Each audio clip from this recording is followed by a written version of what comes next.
मामले की जांच जारी है। इस वक्त सोर्सेज जो बता रहे हैं उसके हवाले से इस वक्त हम बड़ी खबर आपको अपडेट करेंगे। तो सूत्रों के हवाले से बहुत बड़ी खबर सामने आई है। सीमा हैदर को भारत आने में सचिन के अलावा किसी तीसरे आदमी ने भी मदद की थी और इसकी जानकारी खुफिया एजेंसियों के हाथ लगी है। और खुफिया एजेंसी के सूत्रों के मुताबिक भारत दाखिल होने के दौरान सीमा ने अपना हुलिया इस तरह रखा था कि वो गांव में रहने वाली किसी भारतीय महिला की तरह दिखे।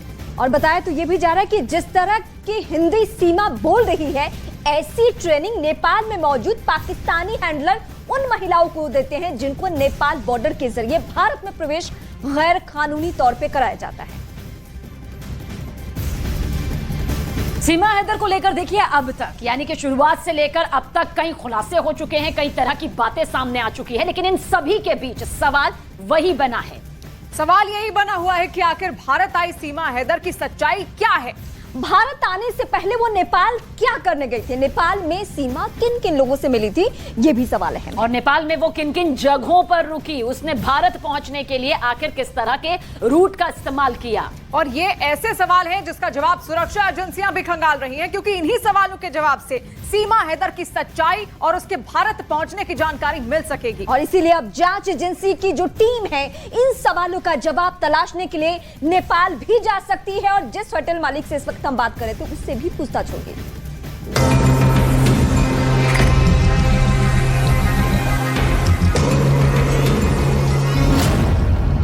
सीमा हैदर के नेपाल रूट की जांच।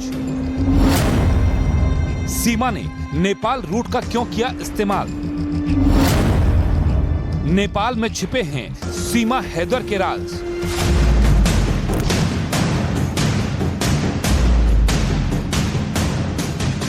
सीमा हैदर पाकिस्तान से आई जासूस है या वो सच में सचिन के प्यार की वजह से सीमा पार से भारत पहुंची? अभी तक इस सवाल का सही जवाब नहीं मिल पाया है। यही वजह है कि उससे जुड़े हर पहलू की पूरी गहनता के साथ पड़ताल की जा रही है। चूंकि ये पूरी कहानी पाकिस्तान से जुड़ी हुई है, लिहाजा मामला और भी गंभीर हो जाता है। अब नोएडा से लेकर नेपाल तक हर सबूत जोड़े जा रहे हैं। सीमा पर पाकिस्तान की जासूस होने का भी शक है।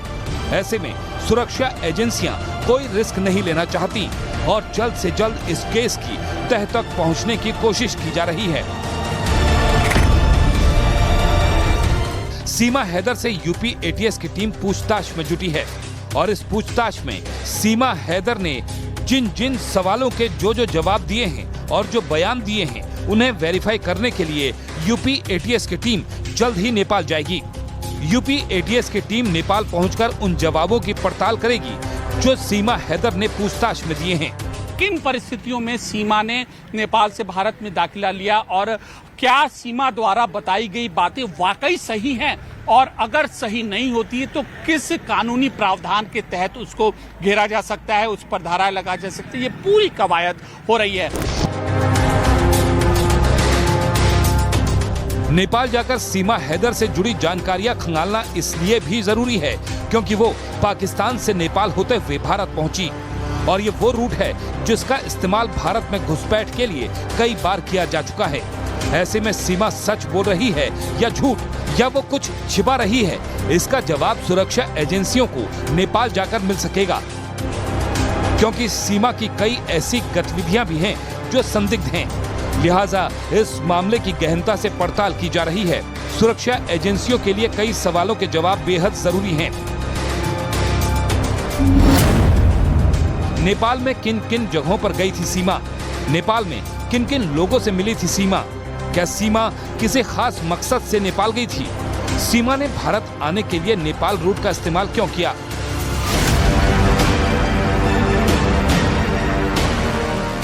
सुरक्षा एजेंसियों को शक है कि सीमा ने उनके सवालों का सही जवाब नहीं दिया है। इसके साथ ही सोशल मीडिया अकाउंट और मोबाइल से जिस तरह से डेटा डिलीट किया गया वो भी कई तरह के सवाल खड़े कर रहा है। सीमा के सोशल मीडिया अकाउंट से और मोबाइल से डेटा डिलीट किए गए थे।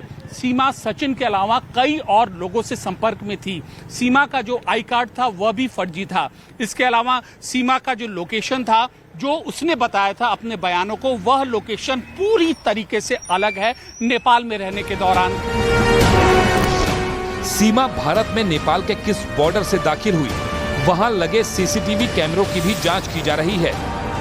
ये जल्द ही भारत की केंद्रीय एजेंसियों की टीम और एटीएस की टीम संयुक्त रूप से नेपाल जा सकती है। इससे पहले नेपाल पुलिस से भी जानकारी जुटाई जा रही है कि क्या लोकेशन जो है नेपाल में कहां थी सीमा की। तो एक विस्तृत जांच यहां पर पूरे मामले की जा रही है और एक कड़ियां जांच एजेंसियां उत्तर प्रदेश पुलिस जोड़ने में लगी हुई हैं।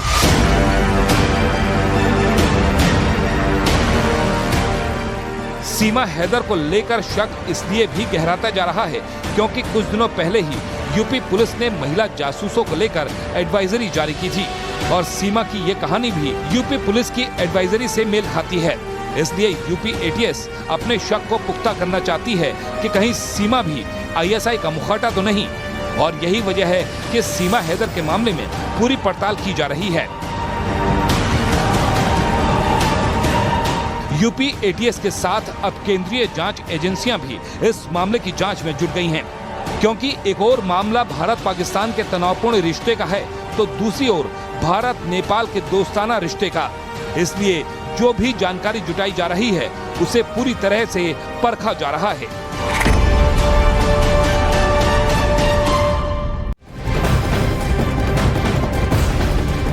सीमा केस को लेकर यूपी पुलिस के स्पेशल डीजी प्रशांत कुमार का बयान सामने आया। उन्होंने कहा है कि एटीएस जांच कर रही है इस मामले की और सीमा को पाकिस्तान भेजने का फैसला सुरक्षा एजेंसी जांच के बाद लेगी। नहीं, वो एजेंसियां, सभी एजेंसियां अपना अपना काम कर रही हैं।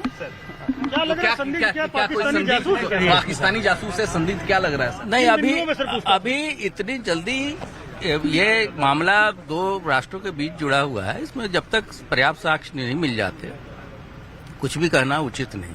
किस बिंदु पर जांच हो रही? क्या नहीं, वो तो जब एक बार वो जेल जा चुकी है उसके बाद बेल पे है, अब उसके बाहर भेजने की जो विधिक प्रक्रिया है उस हिसाब से कार्रवाई चल रही है। लेकिन एक पाकिस्तानी नागरिक और जिस नहीं, ये तो किसी के चेहरे पे तो कुछ लिखा नहीं। अभी पूछताछ चलती रहेगी सर एटीएस से? एटीएस अपने रिकॉर्ड पर्पस के लिए भी पूछताछ कर रही है।